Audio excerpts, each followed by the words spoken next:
ഇന്നത്തെ സെഷൻ്റെ aim anti epileptic ഡ്രഗ്സിനെ കുറിച്ച് ഉള്ള ഒരു ഡിസ്കഷനാണ്. ആൻറ്റി എപ്പിലെപ്റ്റിക് അല്ലെങ്കിൽ ആൻറ്റി കൺവൾസൻ്റ് ഗ്രൂപ്പിൽ വരുന്ന ഡ്രഗ്സ് ഏതൊക്കെയാണെന്നും ആ ഓരോ ഡ്രഗ്സിൻ്റെയും mechanism of action, adverse effect, therapeutic uses അങ്ങനെയുള്ള ഡീറ്റെയിൽസും മറ്റുമാണ് ഇന്നത്തെ സെഷനിൽ നമ്മൾ ഡിസ്കസ് ചെയ്യാൻ പോകുന്നത്. ഈ ചാപ്റ്റർ തുടങ്ങുന്നതിന് മുമ്പ് എപ്പിലെപ്സിനെ കുറിച്ച് ഒരു ചെറിയ ഇൻട്രൊഡക്ഷൻ കൂടി ഉണ്ടാവും. അത് തെറാപ്യൂട്ടിക് യൂസസ് പഠിക്കുമ്പോൾ നമുക്ക് എപ്പിലെപ്സിയുടെ പല ടൈപ്സും പറയുന്നുണ്ട്. അതൊന്ന് മനസ്സിലാക്കിയിരിക്കാൻ വേണ്ടി മാത്രമാണ് ഒരു ഇൻട്രൊഡക്ഷൻ തരുന്നത്. എപ്പിലെപ്സി എന്നുള്ളതൊരു ന്യൂറോളജിക്കൽ ഡിസോർഡറാണ്. പീരിയോഡിക് ആയിട്ട് വരുന്നതും അൺപ്രഡിക്റ്റബിളും ആയിട്ടുള്ള സീഷേഴ്സാണ് എപ്പിലെപ്സിയിൽ പേഷ്യൻറ്റിന് അനുഭവപ്പെടുന്നത്. ഇടവിട്ട് വരുന്ന സീഷേഴ്സ്, അതുപോലെ പ്രതീക്ഷിക്കാത്ത സമയങ്ങളിൽ വരുന്ന സീഷേഴ്സ്. എപ്പിലെപ്സിനെ ബ്രോഡായിട്ട് രണ്ടായിട്ട് തിരിക്കാം. ഒന്ന് ഇഡിയോപ്പതിക് എപ്പിലെപ്സി, രണ്ടാമത്തത് symptomatic epilepsy. Idiopathic epilepsy, otherwise known as primary epilepsy and also known as cryptogenic epilepsy. പ്രത്യേകിച്ച് കാരണമൊന്നും അറിയാത്ത എപ്പിലെപ്സീസാണ് ഇഡിയോപ്പതിക് എപ്പിലെപ്സീസ്. ഇവിടെ അനാറ്റമിക് ആയിട്ടുള്ള ഒരു പ്രശ്നങ്ങളും കണ്ടുപിടിക്കാൻ പറ്റില്ല. ലൈക്ക് ഒരു ട്രോമ അല്ലെങ്കിൽ ഒരു ഇഞ്ചുറീസ് ഒന്നും, ബ്രെയിൻ ഇഞ്ചുറീസോ മറ്റോ ഒന്നും ഉണ്ടായിട്ടില്ല. നിയോപ്ലാസം, ക്യാൻസർ, ബ്രെയിൻ ട്യൂമർ പോലെയുള്ള കാര്യങ്ങളൊന്നും ഉണ്ടായിട്ടില്ല. ഇത് പ്യൂർലി ജനറ്റിക് റീസൺ കൊണ്ട് വരുന്ന ഒരു എപ്പിലെപ്സിയാണ്. ഇതിനെയാണ് ഇഡിയോപ്പതിക് എപ്പിലെപ്സി എന്ന് പറയുന്നത്. അടുത്ത ബ്രോഡ് ക്ലാസ്സാണ് സിംപത്തോമാറ്റിക് എപ്പിലെപ്സി. ഇവിടെ ഒരു സ്പെസിഫിക് കാരണം നമുക്ക് എടുത്തു പറയാൻ പറ്റും. കാരണങ്ങൾ ഏതും ആവാം. ഇല്ലിസിറ്റ് ഡ്രഗ് യൂസ് അല്ലെങ്കിൽ അഡിക്ഷൻ ഫോമിംഗ് ആയിട്ടുള്ള ഏതെങ്കിലും ഡ്രഗ്സിൻ്റെ യൂസ്, ഹെഡ് ഇഞ്ചുറീസ് ഏതെങ്കിലും, ഹൈപ്പോഗ്ലൈസീമിയ, അല്ലെങ്കിൽ മെനിഞ്ചസിനുണ്ടാവുന്ന ഇൻഫെക്ഷൻ, ആൽക്കഹോൾ വളരെ നാളായിട്ട് ഉപയോഗിച്ച ഒരാൾ പെട്ടെന്നൊരു ദിവസം ആൽക്കഹോൾ നിർത്തുന്നത്, ഇതൊക്കെ സിംപത്തോമാറ്റിക് എപ്പിലെപ്സിയിലേക്ക് നയിക്കും. ഇപ്പോൾ പറഞ്ഞതൊരു ബ്രോഡ് ക്ലാസിഫിക്കേഷനാണ്. ഇനി എപ്പിലെപ്സിയുടെ സ്പെസിഫിക് ആയിട്ടുള്ള ക്ലാസിഫിക്കേഷനാണ് നമ്മൾ ഡിസ്കസ് ചെയ്യാൻ പോകുന്നത്. എപ്പിലെപ്സി രണ്ടായിട്ട് ക്ലാസിഫൈ ചെയ്തിരിക്കുന്നു. പാർഷ്യൽ ഓർ ഫോക്കൽ സീഷേഴ്സ് എന്നും ജനറലൈസ്ഡ് സീഷേഴ്സ് എന്നും. പാർഷ്യൽ ഓർ ഫോക്കൽ സീഷേഴ്സിൽ ബ്രെയിനിൻ്റെ ഏതെങ്കിലും ഒരു പാർട്ട് മാത്രമേ ഇൻവോൾവ് ആവുള്ളൂ. എക്സാമ്പിൾ പറഞ്ഞാൽ, ബ്രെയിനിന് 2 ഹെമിസ്ഫിയർ ഉണ്ട് എന്ന് നിങ്ങൾക്കറിയാം. ഏതെങ്കിലും ഒരു ഹെമിസ്ഫിയറിൽ ഏതെങ്കിലും ഒരു ലോബ് മാത്രം ഇൻവോൾവ് ആയിട്ടുള്ള എപ്പിലെപ്സി ആണെങ്കിൽ അതൊരു പാർഷ്യൽ എപ്പിലെപ്സിയാണ്. പാർഷ്യൽ എപ്പിലെപ്സിനെ വീണ്ടും രണ്ടായിട്ട് ക്ലാസിഫൈ ചെയ്തിരിക്കുന്നു. സിമ്പിൾ പാർഷ്യൽ സീഷേഴ്സ് എന്നും കോംപ്ലക്സ് പാർഷ്യൽ സീഷേഴ്സ് എന്നും. സിമ്പിൾ പാർഷ്യൽ സീഷേഴ്സിൽ പേഷ്യൻറ്റിന് കോൺഷ്യസ്നെസ് ഉണ്ടാവും. ഈ സീഷേഴ്സ് പേഷ്യൻറ്റിൻ്റെ ഏതെങ്കിലും ഒരു ലിംബിന്, കയ്യിലോ കാലിലോ അല്ലെങ്കിൽ ഏതെങ്കിലും ഒരു മസിലിൽ, ഇപ്പോൾ കയ്യിലുള്ള മസിൽ അല്ലെങ്കിൽ കാലിലുള്ള ഏതെങ്കിലും മസിൽ അല്ലെങ്കിൽ ഗ്രൂപ്പ് ഓഫ് മസിലിനെ മാത്രം എഫക്റ്റ് ചെയ്യുന്ന സീഷേഴ്സാണ്. അപ്പോൾ പേഷ്യൻ്റ് ബോധത്തോടു കൂടി ഇരിക്കുന്നുണ്ടാവും. അപ്പോൾ കയ്യിൽ ചിലപ്പോൾ പെട്ടെന്നൊരു പിടുത്തം അല്ലെങ്കിൽ മസിലിൽ ചെറിയൊരു വൈബ്രേഷൻ, ഇതൊക്കെയാണ് സിമ്പിൾ പാർഷ്യൽ സീഷേഴ്സിൽ ഉണ്ടാവുക. അപ്പോൾ ഇവിടെ സെൻസറി ഡിസ്റ്റർബൻസസ് ഉണ്ടാവും. ഒരു 20 to 60 സെക്കൻഡ് നീണ്ടു നിൽക്കുന്ന സെൻസറി ഡിസ്റ്റർബൻസസ് മാത്രമേ ഉണ്ടാവുള്ളൂ. ചെറിയ രീതിയിലുള്ള സെൻസറി ഡിസ്റ്റർബൻസസ് മാത്രമേ ഉണ്ടാവുള്ളൂ പേഷ്യൻറ്റിന്. പേഷ്യൻ്റ് കോൺഷ്യസ് ആയിരിക്കും. അടുത്ത ടൈപ്പ് ഓഫ് പാർഷ്യൽ സീഷറാണ് കോംപ്ലക്സ് പാർഷ്യൽ സീഷേഴ്സ്. ഇവിടെ പേഷ്യൻറ്റിൻ്റെ കോൺഷ്യസ്നെസ്സിനെ അഫക്റ്റ് ചെയ്യും. കോൺഷ്യസ്നെസ് 30 to 2 മിനിറ്റ്സ് വരെ 30 സെക്കൻഡ് ടു 2 മിനിറ്റ്സ് വരെ ഇല്ലാണ്ടാവും. പേഷ്യൻറ്റിനൊരു കൺഫ്യൂസ്ഡ് ബിഹേവിയർ ഉണ്ടാവും. കൂടാതെ പ്രത്യേകിച്ചൊരു കാരണങ്ങളൊന്നുമില്ലാത്ത മൂവ്മെൻറ്റ്സ് പേഷ്യൻ്റ് കാണിക്കും. എക്സാമ്പിളാണ് ലിപ്പ് സ്മാക്കിംഗ് ആൻഡ് ചൂവിങ്. ലിപ്പ് സ്മാക്കിംഗ് എന്നുള്ളത് നാവ് ഉപയോഗിച്ച് ലിപ്സ് ടച്ച് ചെയ്യുന്ന ഒരു മൂവ്മെൻ്റാണ്. അടുത്തത് ചൂവിങ് മൂവ്മെൻ്റാണ്. അനാവശ്യമായിട്ട് ഇങ്ങനെ ചവയ്ക്കുന്ന ആക്ഷൻ ഉണ്ടാക്കുക. ഇങ്ങനെയുള്ള ക്യാരക്ടേഴ്സാണ് കോംപ്ലക്സ് പാർഷ്യൽ സീഷേഴ്സിൽ ഉണ്ടാവുക.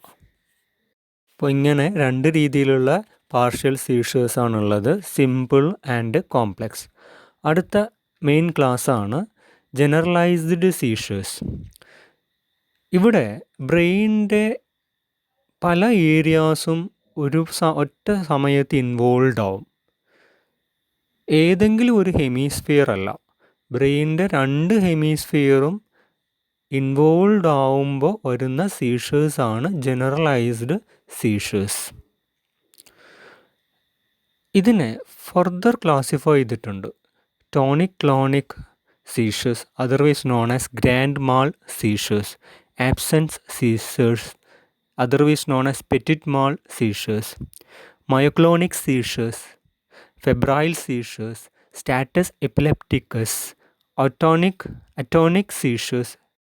ടോണിക് ക്ലോണിക് സീഷേഴ്സിൽ കോൺഷ്യസ്നെസ് ഉണ്ടാവില്ല പേഷ്യൻറ്റിന്. കൂടാതെ കോൺട്രാക്ഷൻ റിലാക്സേഷൻ ഫേസസ് ഇങ്ങനെ വന്നുകൊണ്ടിരിക്കും. ടോണിക് കൊണ്ട് ഉദ്ദേശിക്കുന്നത് കണ്ടിന്യൂസ് കോൺട്രാക്ഷൻ എന്നും ക്ലോണിക് എന്നതുകൊണ്ട് ഉദ്ദേശിക്കുന്നത് റാപ്പിഡ് കോൺട്രാക്ഷൻ ആൻഡ് റിലാക്സേഷൻ ഫേസുമാണ്. കൂടാതെ എനർജി സ്റ്റോഴ്സ് ഡിപ്ലീറ്റ് ചെയ്യും, ഗ്ലൂക്കോസ് ലെവൽ കുറയും. അതുകൊണ്ട് തന്നെ പേഷ്യൻറ്റിന് ഒരു കൺഫ്യൂസ്ഡ് ബിഹേവിയർ ഉണ്ടാവും, നല്ല ക്ഷീണവും ഉണ്ടാവും, പേഷ്യൻ്റ് എക്സോസ്റ്റഡ് ആയി പോവും. അടുത്ത ടൈപ്പ് ആബ്സെൻസ് സീഷേഴ്സ് ആണ്, otherwise known as petit mal seizures. പേഷ്യൻറ്റിന് പെട്ടെന്നുണ്ടാവുന്ന ലോസ് ഓഫ് കോൺഷ്യസ്നെസ് ആണ് മെയിൻ സൈൻ. ഇവിടെ പേഷ്യൻറ്റിൻ്റെ പോസ്ചറൽ കൺട്രോൾ നഷ്ടപ്പെടുന്നില്ല. പേഷ്യൻ്റ് ഇരിക്കുന്ന പൊസിഷനിലാണെങ്കിൽ അതേ പൊസിഷനിൽ തന്നെ കണ്ടിന്യൂ ചെയ്യും. പക്ഷേ പേഷ്യൻ്റ് നിലവിൽ ചെയ്തുകൊണ്ടിരിക്കുന്ന ആക്ടിവിറ്റി 30 സെക്കൻഡ് നേരത്തേക്ക് സ്റ്റോപ്പാവും. നിലവിൽ ഇപ്പോൾ എഴുതിക്കൊണ്ടിരിക്കുകയാണെങ്കിൽ ഒരു 30 സെക്കൻഡത്തേക്ക് ആ ഒരു ആക്ടിവിറ്റി സ്റ്റക്കായി നിൽക്കും. ഇതാണ് ആബ്സെൻറ്റ് സീഷേഴ്സ്. പേഷ്യൻറ്റിൻ്റെ പോസ്റ്ററൽ കൺട്രോൾ അതേപോലെ ഉണ്ടാവും, പേഷ്യൻ്റ് വീഴുന്നില്ല. മറ്റൊരു കാര്യം, ഇത് 3 to 5 ഇയേഴ്സ് ഓഫ് ഏജിലാണ് സ്റ്റാർട്ട് ചെയ്യുക. പുബേർട്ടി ആവുന്നത് വരെയാണ് സാധാരണ രീതിയിൽ കണ്ടുവരുന്നത്. അടുത്ത ഒരു ടൈപ്പ് ഓഫ് ജനറലൈസ്ഡ് സീഷേഴ്സ് ആണ് മയോക്ലോണിക് സീഷേഴ്സ്. പേര് സൂചിപ്പിക്കുന്നത് പോലെ തന്നെ മയോ മീൻസ് മസിൽ റിലേറ്റഡ് ആണ്. അപ്പോൾ മസിൽ കൺട്രാക്ഷൻ, വളരെ ഷോർട്ട് ഡ്യൂറേഷനിൽ നീണ്ടു നിൽക്കുന്ന മസിൽ കൺട്രാക്ഷനാണ് മയോക്ലോണിക് സീഷേഴ്സിൽ ഉണ്ടാവുന്നത്. കൈകാലുകളുടെ മസിൽസിലുണ്ടാവുന്ന ചില കോൺട്രാക്ഷൻസ് അല്ലെങ്കിൽ ഹോൾ ബോഡിയിൽ ഉണ്ടാവുന്ന ചെറിയ കോൺട്രാക്ഷൻസ്, എനിവേ ഇതൊക്കെ മസിൽ റിലേറ്റഡ് ആണ്. മസിൽസിലുണ്ടാവുന്ന മൊമെൻ്ററി കൺട്രാക്ഷനാണ് മയോക്ലോണിക് സീഷേഴ്സിൽ ഉണ്ടാവുന്നത്. അടുത്ത ടൈപ്പ് ഓഫ് സീഷേഴ്സ് ആണ് ഫെബ്രൈൽ സീഷേഴ്സ്. ഇത് ചെറിയ കുട്ടികൾക്ക് ഉണ്ടാവുന്ന സീഷേഴ്സാണ്. സാധാരണഗതിയിൽ പനിയുടെ കൂടെ വരുന്ന സീഷേഴ്സാണ് ഫെബ്രൈൽ സീഷേഴ്സ്. ചെറിയ കുട്ടികൾക്ക് പനി ഉണ്ടാവുമ്പോൾ വരുന്ന സീഷേഴ്സാണ് ഫെബ്രൈൽ സീഷേഴ്സ്. സിബ്ലിങ്സിന് അല്ലെങ്കിൽ മക്കൾക്ക് 2 മക്കളുണ്ടെങ്കിൽ 2 പേർക്കും പൊതുവെ ഈ സീഷേഴ്സ് ഉണ്ടാവും. അടുത്ത ഒരു ടൈപ്പ് ഓഫ് ജനറലൈസ്ഡ് സീഷേഴ്സ് ആണ് സ്റ്റാറ്റസ് എപ്പിലെപ്റ്റിക്കസ്. 2 അതിലധികമോ സീഷേഴ്സ് കണ്ടിന്യൂസ് ആയിട്ട് വരുന്ന ഒരു പ്രോസസ്സാണ് സ്റ്റാറ്റസ് എപ്പിലെപ്റ്റിക്കസ്. ഇവിടെ പേഷ്യൻറ്റിന് കോൺഷ്യസ്നെസ് കിട്ടുന്നതിന് മുൻപ് തന്നെ അടുത്ത സീഷർ വരികയാണ് ചെയ്യുന്നത്. ഫസ്റ്റ് സീഷർ ഉണ്ടായി പേഷ്യൻ്റ് കോൺഷ്യസ് ആവുന്നതിന് മുമ്പ് തന്നെ അടുത്ത സീഷർ വരും. ഈ ഒരു കണ്ടീഷനാണ് സ്റ്റാറ്റസ് എപ്പിലെപ്റ്റിക്കസ്. ഇതൊരു ലൈഫ് ത്രെട്ടനിങ് കണ്ടീഷനാണ്. ഇതിന് എമർജൻസി ട്രീറ്റ്മെൻറ്റ് അത്യാവശ്യമാണ്. അടുത്തൊരു ടൈപ്പ് ഓഫ് ജനറലൈസ്ഡ് സീഷേഴ്സ് ആണ് അറ്റോണിക് സീഷേഴ്സ്. ഈ ടൈപ്പിൽ പേഷ്യൻറ്റിൻ്റെ പോസ്ചറൽ ടോൺ 1-2 സെക്കൻഡ് നേരത്തേക്ക് നഷ്ടപ്പെടുന്നു. ഉദാഹരണത്തിന് പേഷ്യൻറ്റിൻ്റെ തല തൂങ്ങിക്കിടക്കുക, അല്ലെങ്കിൽ പേഷ്യൻ്റ് പെട്ടെന്ന് വീഴുക തുടങ്ങിയ കാര്യങ്ങളാണ് ഉണ്ടാവുന്നത്. ഒരു 2 സെക്കൻഡ് വരെയൊക്കെ ഇത് നീണ്ടു നിൽക്കുകയുള്ളൂ. ചെറിയൊരു ഇമ്പയർമെൻറ്റ്, കുറച്ച് ഷോർട്ട് ഡ്യൂറേഷനിൽ ഉണ്ടാവുന്ന ലോസ് ഓഫ് കോൺഷ്യസ്നെസ് ആണ് ഇതിൻ്റെ ഒരു സൈൻ എന്നുള്ളത്. Classification of anti epileptic drugs. First class barbiturates. Examples phenobarbitone and primidone. Second class hydantoins. Examples phenytoin and fosphenytoin. Next class benzodiazepines. Examples diazepam, lorazepam, clonazepam and clobazam. ഇനി പറയുന്നത് ക്ലാസ്സുകളുടെ പേരല്ല, specific ഡ്രഗ്സിൻ്റെ പേരാണ്. Ethosuximide, sodium valproate, carbamazepine, lamotrigine, topiramate, tiagabine, levetiracetam, vigabatrin and zonisamide. ഈ ക്ലാസിഫിക്കേഷനിലെ പ്രധാനപ്പെട്ട ഏജൻസിനെ കുറിച്ചാണ് ഇനി നമ്മൾ ഡിസ്കസ് ചെയ്യുന്നത്. അതിലാദ്യം ബാർബിറ്റുറേറ്റ്സ്. ബാർബിറ്റുറേറ്റ്സിൽ പല ഡ്രഗ്സും ഉണ്ട്. അതിൽ ഫിനോബാർബിറ്റോണും പ്രിമിഡോണും ആണ് ആൻറ്റി എപ്പിലെപ്റ്റിക് ഡ്രഗ്സ് ആയിട്ട് ഉപയോഗിക്കുന്നത്. അതിൽ ഫിനോബാർബിറ്റോണിനെ കുറിച്ചാണ് ആദ്യം പറയുന്നത്. ഫിനോബാർബിറ്റോണിൻ്റെ മെക്കാനിസം ഓഫ് ആക്ഷൻ, ഇത് ഗാബ എന്ന ന്യൂറോ ട്രാൻസ്മിറ്ററിൻ്റെ ആക്ഷനെ പ്രൊമോട്ട് ചെയ്യുന്നു. ഗാബ എന്ന ന്യൂറോ ട്രാൻസ്മിറ്റർ വഴിയുള്ള ന്യൂറോ ട്രാൻസ്മിഷൻ പ്രൊമോട്ട് ചെയ്യുന്ന ഡ്രഗാണ് ഫിനോബാർബിറ്റോൺ. സെഡേറ്റീവ്സ് ആൻഡ് ഹിപ്നോട്ടിക്സ് എന്ന ചാപ്റ്ററിൽ കൂടി ഫിനോബാർബിറ്റോൺ അല്ലെങ്കിൽ ബാർബിറ്റുറേറ്റ്സിനെ കുറിച്ച് പഠിക്കുന്നുണ്ട്. അവിടെ ഈ ഡ്രഗിൻ്റെ മെക്കാനിസം ഓഫ് ആക്ഷൻ ഡീറ്റെയിൽ ആയിട്ട് പറഞ്ഞിട്ടുണ്ട്. അതുകൊണ്ടാണ് മെക്കാനിസം ഡീറ്റെയിൽ ആയിട്ട് ഇവിടെ ഡിസ്കസ് ചെയ്യാത്തത്. എന്നാലും മെക്കാനിസം ഓഫ് ആക്ഷനെ സൂചിപ്പിക്കുന്ന ഒരു ഡയഗ്രാം അവിടെ കാണിച്ചിട്ടുണ്ട്. ഗാബ എ റിസപ്റ്ററാണ് അവിടെ പ്രധാനമായിട്ടും കാണിച്ചിരിക്കുന്നത്. ഈ ഗാബ എ റിസപ്റ്റർ സിറ്റുവേറ്റ് ചെയ്തിരിക്കുന്നത് ന്യൂറോൺസിൻ്റെ സെൽ മെംബ്രെയിനിലാണ്. ഈ ഗാബ എ റിസപ്റ്ററിലാണ് ഗാബ എന്ന ന്യൂറോ ട്രാൻസ്മിറ്റർ വന്ന് ബൈൻഡ് ചെയ്യുന്നത്. ഇതേ റിസപ്റ്ററിൻ്റെ പുറത്ത് തന്നെയാണ് ഫിനോബാർബിറ്റോണും വന്ന് ബൈൻഡ് ചെയ്യുന്നത്. അതായത് ഈ റിസപ്റ്ററിൻ്റെ പുറത്ത് ഒരു സ്പെസിഫിക് സൈറ്റ് ഉണ്ട്. ആ സൈറ്റിലാണ് ഫിനോബാർബിറ്റോൺ അല്ലെങ്കിൽ മറ്റ് ബാർബിറ്റുറേറ്റ്സ് വന്ന് ബൈൻഡ് ചെയ്യുന്നത്. അങ്ങനെ ബൈൻഡ് ചെയ്യുമ്പോഴത്തേക്ക് കൂടുതൽ ഗാബയ്ക്ക് ഈ റിസപ്റ്ററുമായിട്ട് ബൈൻഡ് ചെയ്യാൻ സാധിക്കുന്നു. അതായത് ഡ്രഗ് ഗാബയുടെ ബൈൻഡിങ്ങിനെ പ്രൊമോട്ട് ചെയ്യുന്നു. അങ്ങനെ ഗാബയുടെ ബൈൻഡിങ് ഈ റിസപ്റ്ററുമായിട്ട് കൂടുന്നു. അതുകൊണ്ട് ക്ലോറിൻ ചാനൽ ഓപ്പൺ ചെയ്യപ്പെടുന്നു. കൂടുതൽ ക്ലോറിൻ അയൺസ് ന്യൂറോണിൻ്റെ അകത്തേക്ക് വരുന്നു. എപ്പോഴും പുറത്ത് കമ്പയർ ചെയ്യുമ്പോൾ ഒരു സെല്ലിനകത്തെ നെഗറ്റീവ് ചാർജ് കൂടുന്നത് റീപോളറൈസേഷനാണ്. ഈ നെഗറ്റീവ് ചാർജ് വളരെ കൂടുന്നതിനെ നമ്മൾ ഹൈപ്പർ പോളറൈസേഷൻ എന്ന് വിളിക്കും. ഈ ഹൈപ്പർ പോളറൈസേഷൻ സ്റ്റേറ്റിൽ സെൽസിനൊന്നും വർക്ക് ചെയ്യാൻ സാധിക്കില്ല. സെൽസിൻ്റെ നോർമൽ ഫങ്ഷനിങ് നടത്താൻ സാധിക്കില്ല. ന്യൂറോണിൻ്റെ നോർമൽ ഫങ്ഷനിങ് എന്താ? നെർവ് ഇമ്പൾസസിനെ ട്രാൻസ്മിറ്റ് ചെയ്യുക എന്നുള്ളതാണ്. ഇവിടെ ന്യൂറോൺസിൻ്റെ ഇമ്പൾസ് ട്രാൻസ്മിഷൻ പ്രിവെൻറ്റ് ചെയ്യപ്പെടുന്നു. എപ്പിലെപ്സിയിൽ സീഷേഴ്സ് വരാനുള്ള കാരണം സെൻട്രൽ നെർവസ് സിസ്റ്റത്തിൻ്റെ എക്സൈറ്റ്മെൻ്റ് ആണ്. അപ്പോൾ ന്യൂറോൺസിനെ ഒന്ന് കാം ഡൗൺ ചെയ്യിപ്പിക്കാൻ സാധിച്ചാൽ നമുക്ക് സീഷേഴ്സിനെ പ്രിവെൻറ്റ് ചെയ്യാൻ പറ്റും. ന്യൂറോൺസിനെ കാം ഡൗൺ ചെയ്യിപ്പിക്കുന്ന ജോലിയാണ് ഇപ്പോൾ ബാർബിറ്റുറേറ്റ്സ് ചെയ്യുന്നത്. ന്യൂറോൺസിൻ്റെ ഫങ്ഷനിങ് കുറയ്ക്കുന്നു, അല്ലെങ്കിൽ അതിനെ റെസ്റ്റിംഗ് ഫേസിലേക്ക് മാറ്റുന്നു. അതിനെയാണ് ഹൈപ്പർ പോളറൈസേഷൻ എന്ന് വിളിക്കുന്നത്. ഇങ്ങനെ ഹൈപ്പർ പോളറൈസ്ഡ് ആയ ഒരു നെർവ് വഴി ഇമ്പൾസ് ട്രാൻസ്മിഷൻ നടക്കുന്നില്ല. ആക്ച്വലി CNSൻ്റെ എക്സൈറ്റ്മെൻറ്റ് ഉണ്ടാവുകയും കൂടുതൽ നെർവ് ഇമ്പൾസസ് ട്രാൻസ്മിറ്റ് ചെയ്യപ്പെടുകയും ചെയ്യുമ്പോഴാണ് സീഷേഴ്സ് വരുന്നത്. ഇപ്പോൾ ഇവിടെ നെർവ് ഇമ്പൾസസിൻ്റെ ട്രാൻസ്മിഷൻ പ്രിവെൻറ്റ് ചെയ്യപ്പെടുന്നത് കാരണം സീഷേഴ്സും പ്രിവെൻറ്റ് ചെയ്യപ്പെടുന്നു. ഇനി തെറാപ്യൂട്ടിക് യൂസേഴ്സ് ഓഫ് ഫിനോബാർബിറ്റോൺ. ഏതൊക്കെ തരം എപ്പിലെപ്സീസിലാണ് ഫിനോബാർബിറ്റോൺ ഉപയോഗിക്കുന്നത്? ഒന്ന്, ടെറ്റനസിലുണ്ടാവുന്ന കൺവൽഷൻസ്.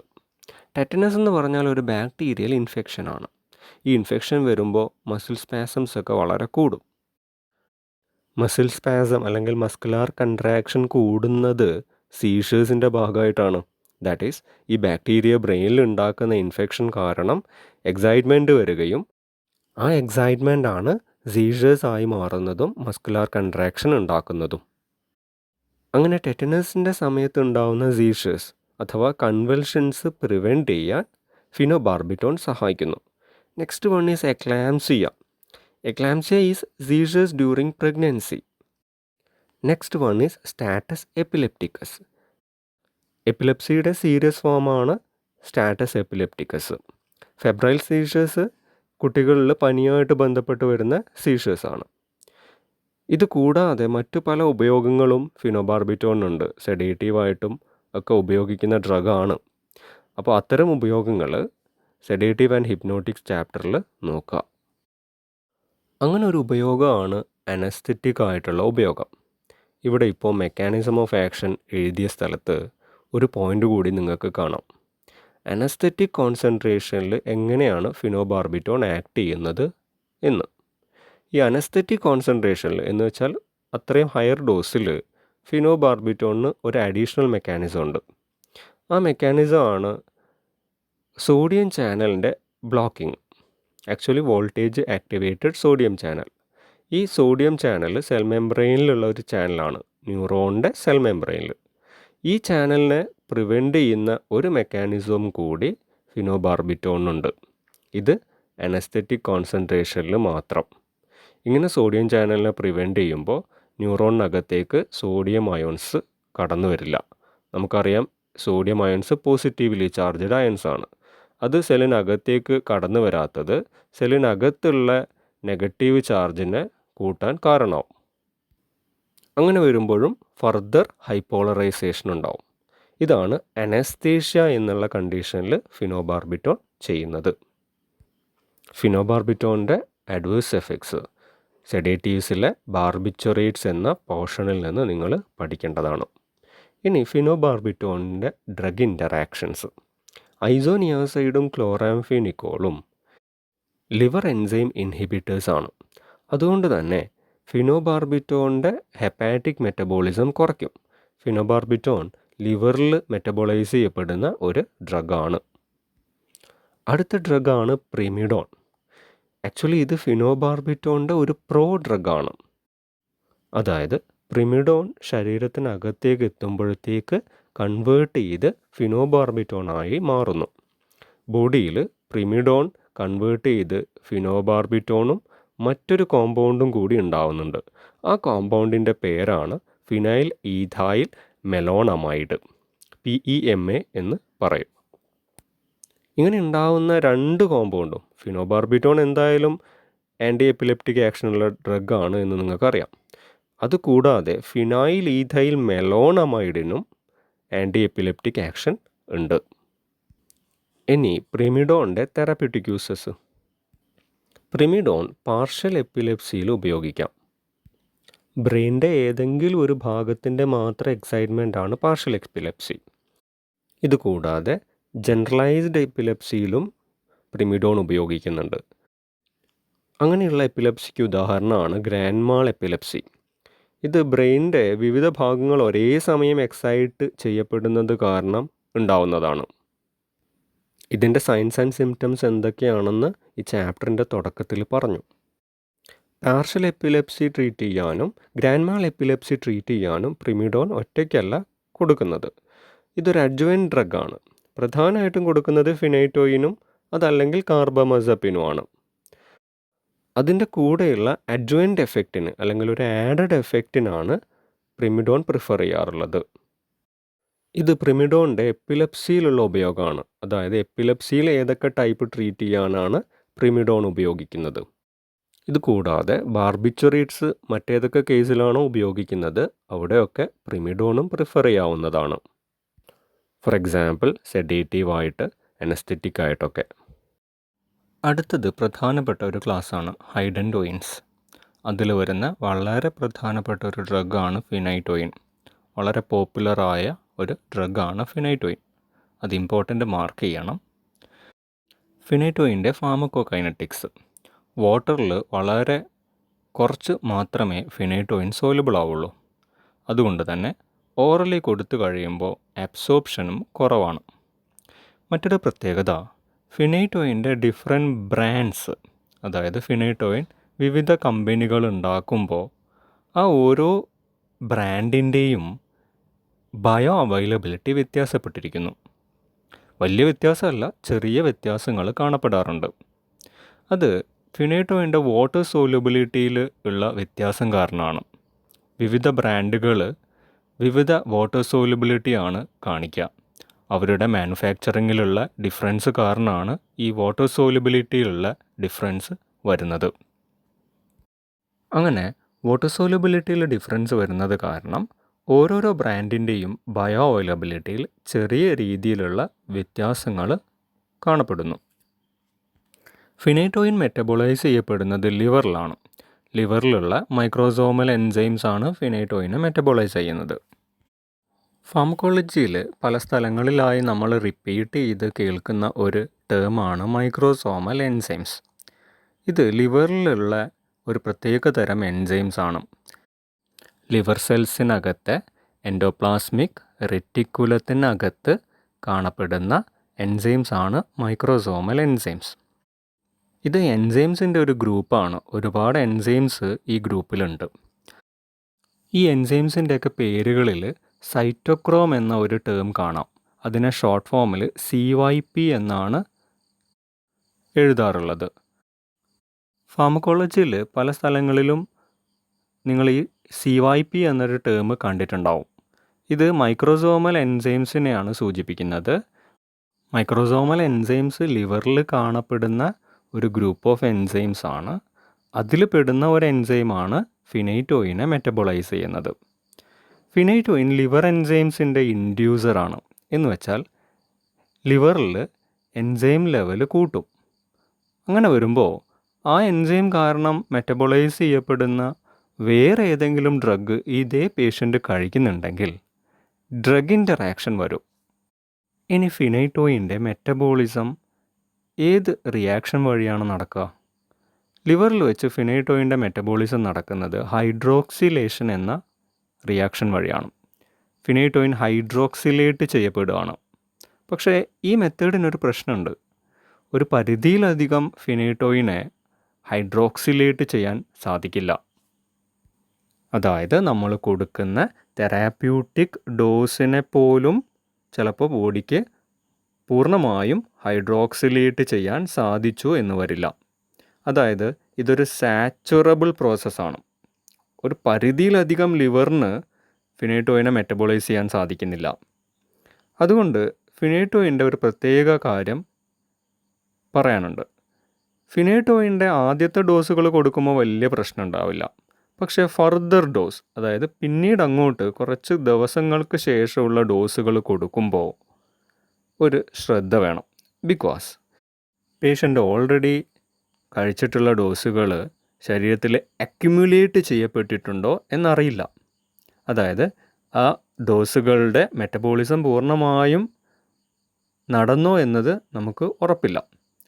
അപ്പോൾ ശരീരത്തിൽ ഓൾറെഡി മുമ്പ് കഴിച്ച ഡോസുകളുടെ അംശം ബാക്കിയുണ്ടെങ്കിൽ, അതായത് മെറ്റബോളൈസ് ചെയ്യപ്പെടാതെ ബാക്കിയുണ്ടെങ്കിൽ ടോക്സിസിറ്റിയിലേക്ക് നയിക്കാൻ സാധ്യതയുണ്ട്. പിന്നീട് അങ്ങോട്ടുള്ള ഡോസുകൾ കഴിച്ചുകൊണ്ടേ ഇരിക്കുമ്പോൾ ഇങ്ങനെ മുമ്പുള്ള ഡോസുകൾ ശരീരത്തിൽ ബാക്കിയുള്ളത് കാരണം ടോക്സിസിറ്റിയിലേക്ക് നയിക്കാൻ സാധ്യതയുണ്ട്. സാധാരണ ഇങ്ങനത്തെ പ്രശ്നം കാണിക്കുന്ന ഡ്രഗ്സിന് നമ്മളൊരു കാര്യം ചെയ്യാറുണ്ട്.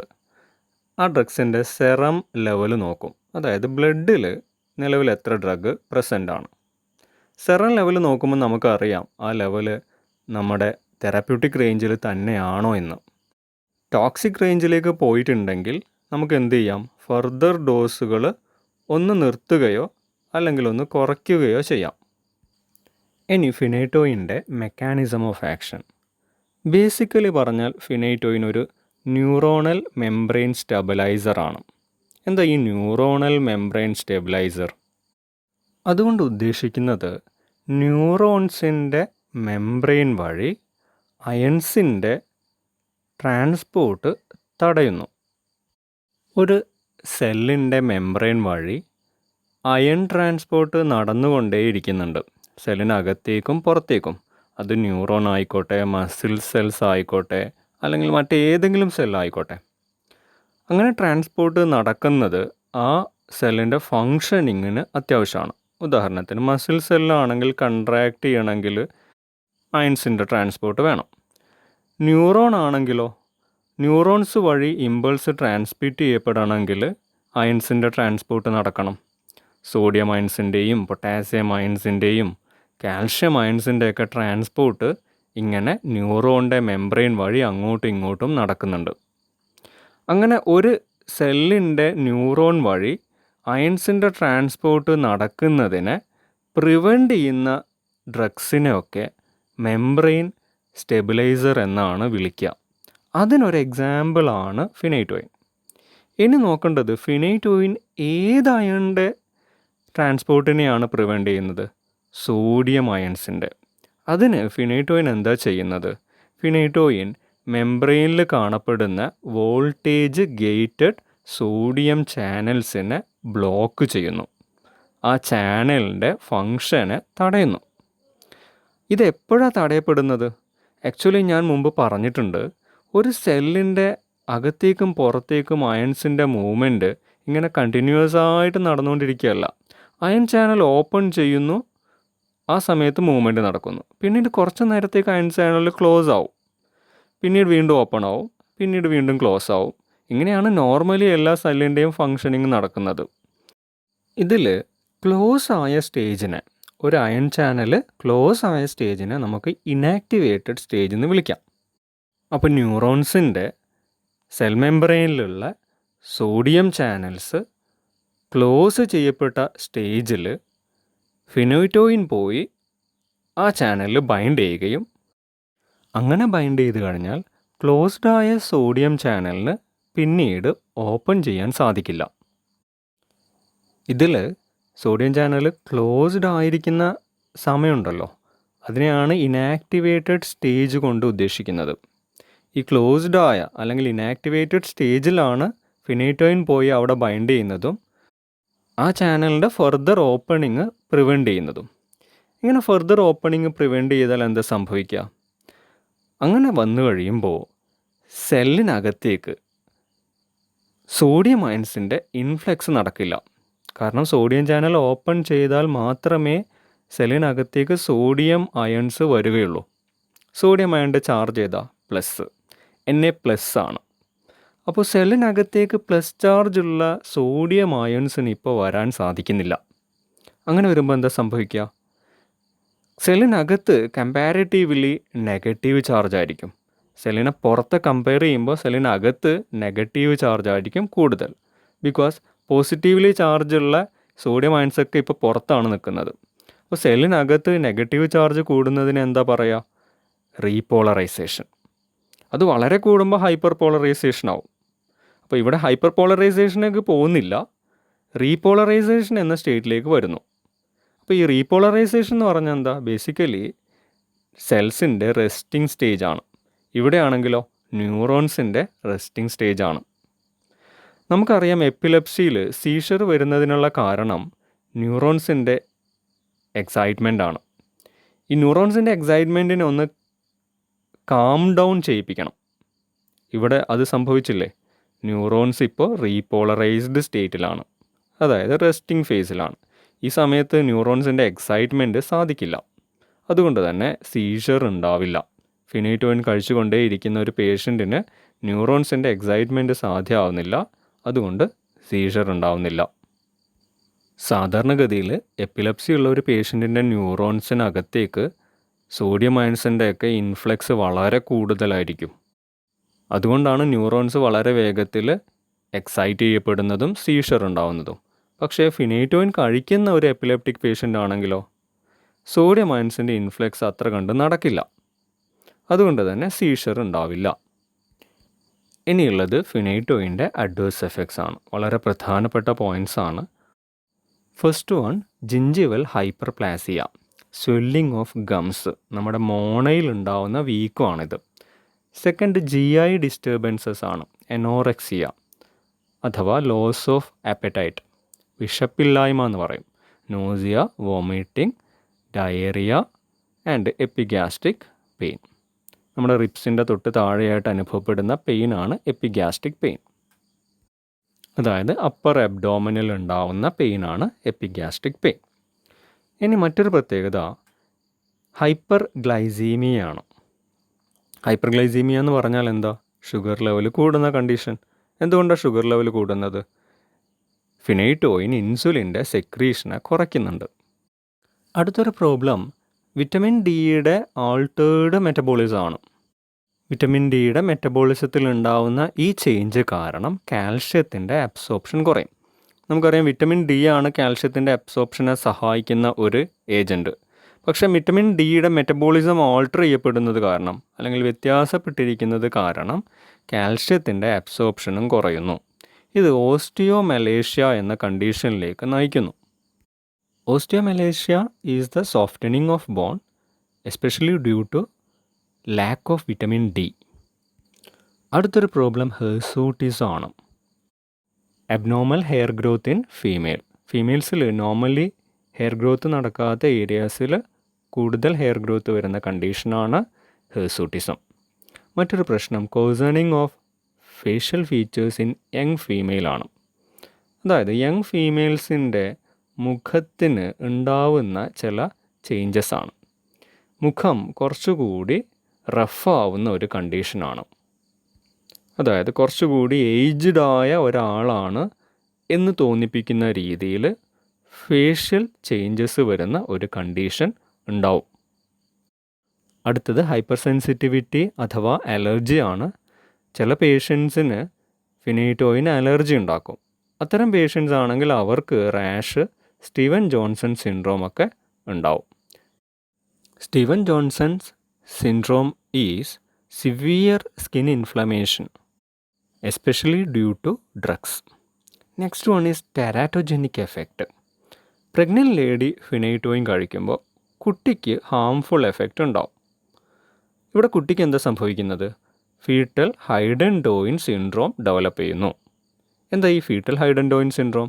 കുട്ടിക്ക് മെൻ്റൽ ഇമ്പയർമെൻ്റ് ഉണ്ടാവാൻ സാധ്യതയുണ്ട്. കുട്ടിയുടെ ചെവികൾ ലോ സെറ്റായിരിക്കും. അതായത് സാധാരണ നമ്മുടെ തലയിൽ ചെവി നിൽക്കുന്നൊരു ഭാഗമുണ്ടല്ലോ. പക്ഷേ ഇങ്ങനത്തെ കുട്ടികളാവുമ്പോൾ ചെവി കുറച്ചുകൂടെ താഴെ ആയിരിക്കും പൊസിഷൻ ചെയ്തിരിക്കുക. നോർമലി ഉണ്ടാവുന്ന പൊസിഷനെക്കാട്ടിയും താഴെയായിരിക്കും കുട്ടിയുടെ ചെവി ഡെവലപ്പ് ചെയ്ത് വരുന്നത്. ഇത് പ്രഗ്നൻ്റ് ലേഡി ഫിനൈറ്റോയിൻ കഴിക്കുമ്പോൾ കുട്ടിക്ക് ഉണ്ടാവുന്ന എഫക്റ്റാണ്. അടുത്തത് therapeutic uses of phenytoin. Partial സീഷേഴ്സിൽ, ടോണിക് ക്ലോണിക് സീഷേഴ്സിൽ and also in cardiac arrhythmia. Cardiac അരിത്മിയയിൽ ക്ലാസിഫിക്കേഷൻ നമ്മൾ പഠിച്ചതാണ്. ക്ലാസ്സസ് 1A, 1B, 1C എന്നൊക്കെ പറഞ്ഞ് പഠിച്ചതാണ്. അതിൽ 1Bയിൽ വരുന്ന ഒരു ഏജൻ്റാണ് ഫിനൈറ്റോയിൻ. അത് പ്രധാനപ്പെട്ട ഒരു പോയിൻ്റാണ്. ഒരു എപ്പിലെപ്റ്റിക് ഡ്രഗ് കൂടാതെ ഒരു ആൻറ്റി അരിത്മിക് ഡ്രഗ് കൂടിയാണ് ഫിനൈറ്റോയിൻ. ഇനി ഫിനൈറ്റോയിൻ്റെ ഡ്രഗ് ഇൻ്ററാക്ഷൻസ്. എത്തനോള്, കാർബമസപ്പിൻ. കാർബമസപ്പിൻ എന്നുള്ളത് ഇതേ ചാപ്റ്ററിൽ നമ്മൾ പഠിക്കാൻ പോകുന്നൊരു ഡ്രഗാണ്. ബാർബിച്ചറേറ്റ് ഒരു സെഡേറ്റീവാണ്. കൂടാതെ ഇതേ ചാപ്റ്ററിൽ ഓൾറെഡി പഠിച്ച ഒരു കാറ്റഗറിയാണ്. അപ്പോൾ ഈ പറഞ്ഞ ഡ്രഗ്സൊക്കെ ഫിനൈറ്റോയിൻ്റെ കൂടെ കൊടുക്കുമ്പോൾ ഒരു പ്രശ്നമുണ്ട്. ഫിനൈറ്റോയിൻ്റെ ഹെപ്പാറ്റിക് മെറ്റബോളിസം കൂടും. അത് ഫിനൈറ്റോയിൻ്റെ എഫക്റ്റീവ്നെസ് കുറയാൻ കാരണമാവും. അതുകൊണ്ട് ഇത്തരം കോമ്പിനേഷൻസ് കഴിക്കുമ്പോൾ പേഷ്യൻസിന് സീഷേഴ്സ് ഡെവലപ്പ് ചെയ്യാനുള്ള ചാൻസ് കൂടും. രസകരമായ ഒരു കാര്യം, ഫിനൈറ്റോയിൻ നേരെ തിരിച്ചും ചെയ്യുന്നുണ്ട്. അതായത് അത് അതിൻ്റെ രണ്ടാമത്തെ ഡ്രഗ് ഇൻ്ററാക്ഷനായിട്ട് കൊടുത്തിരിക്കുന്നു. ഫിനൈറ്റോയിൻ എഥനോളിൻ്റെയും കാർബമസപ്പിൻ്റെയും ബാർബിച്ചുറേറ്റ്സിൻ്റെയും മെറ്റബോളിസം കൂട്ടുന്നുണ്ട്. പരസ്പരമുള്ള ഇൻഡക്ഷനാണ് നടക്കുന്നത്. ഫിനൈറ്റോയിൻ മറ്റ് ഡ്രഗ്സിൻ്റെ മെറ്റബോളിസം കൂട്ടുന്നത് പോലെ ആ പറഞ്ഞ ഡ്രഗ്സ് ഫിനൈറ്റോയിൻ്റെ മെറ്റബോളിസം കൂട്ടുന്നു. അടുത്തത് സോഡിയം വാൽപ്രയേറ്റും ഫിനൈറ്റോയിനും കഴിക്കുമ്പോഴുള്ള പ്രശ്നം. സോഡിയം വാൽപ്രയേറ്റ് ഇതേ ചാപ്റ്ററിൽ നമ്മൾ പഠിക്കാൻ പോകുന്നൊരു ഡ്രഗാണ്. സോഡിയം വാൽപ്രയേറ്റ് ഫിനൈറ്റോയിനെ പ്ലാസ്മ പ്രോട്ടീൻ ബൈൻഡിങ് സൈറ്റിൽ നിന്നും മാറ്റുന്നു. സാധാരണ ഒരു ഡ്രഗ് ബ്ലഡിലേക്ക് എത്തുമ്പോൾ പ്ലാസ്മ പ്രോട്ടീനുമായിട്ട് ബൈൻഡ് ചെയ്യാറുണ്ട്. ഓരോ ഡ്രഗിനും ഓരോ രീതിയിലായിരിക്കും അഫിനിറ്റി. ചില ഡ്രഗ്സ് വളരെ കൂടുതൽ ബൈൻഡ് ചെയ്യും. അങ്ങനെ കൂടുതൽ ബൈൻഡ് ചെയ്യുന്ന ഡ്രഗ്സിനുള്ളൊരു പ്രശ്നം, അത് ചിലപ്പോൾ മറ്റു ഡ്രഗുമായിട്ട് ഡിസ്പ്ലേസ്മെൻറ്റ് ഇൻറ്ററാക്ഷൻ കാണിക്കും. അതിനൊരു എക്സാമ്പിളാണ് ഈ പറഞ്ഞത്. ഇവിടെ സോഡിയം വാൽപ്രയേറ്റിനും ഫിനൈറ്റോയിനും പ്ലാസ്മ പ്രോട്ടീൻസുമായിട്ട് നല്ല അഫിനിറ്റി ഉണ്ട്. ഇങ്ങനെ അഫിനിറ്റി കൂടുമ്പോൾ ഉള്ളൊരു പ്രശ്നമാണിത്. ആക്ച്വലി ആദ്യം ഫിനൈറ്റോയിൻ പ്രോട്ടീനുമായിട്ട് ബൈൻഡ് ചെയ്തിരിക്കുകയാണെന്ന് വിചാരിക്കുക. അപ്പോഴാണ് സോഡിയം വാൽപ്രയേറ്റ് വരുന്നത്. ആക്ച്വലി സോഡിയം വാൽപ്രയേറ്റിന് ഫിനൈറ്റോയിനേക്കാളും കൂടുതൽ അഫിനിറ്റി പ്ലാസ്മ പ്രോട്ടീൻസുമായിട്ടുണ്ട്. അതുകൊണ്ട് എന്ത് സംഭവിക്കും? പ്ലാസ്മ പ്രോട്ടീനിൽ നിന്ന് ഫിനൈറ്റോയിൻ ഡിറ്റാച്ച് ചെയ്യപ്പെടും. അതിനു പകരം അതിനേക്കാളും കൂടുതൽ അഫിനിറ്റി കാണിക്കുന്ന സോഡിയം വാൽപ്രയേറ്റ് പ്ലാസ്മ പ്രോട്ടീനുമായിട്ട് ബൈൻഡ് ചെയ്യും. അപ്പോൾ ഇവിടെ എന്താ സംഭവിച്ചത്? ഓൾറെഡി പ്ലാസ്മ പ്രോട്ടീനുമായിട്ട് ബൈൻഡ് ചെയ്തിട്ടുണ്ടായ ഫിനൈറ്റോയിൻ അവിടെ നിന്ന് ഡിസ്പ്ലേസ് ചെയ്യപ്പെടുകയും അതേ സ്ഥലത്തേക്ക് സോഡിയം വാൽപ്രയേറ്റ് വരികയും ചെയ്യുന്നു. ഇത്തരം ഇൻട്രാക്ഷനെ ഡിസ്പ്ലേസ്മെൻറ്റ് ഇൻട്രാക്ഷൻ എന്നാണ് വിളിക്കുക. ഇതൊരു തരം ഫാർമക്കോകൈനറ്റിക് ഇൻറ്ററാക്ഷനാണ്.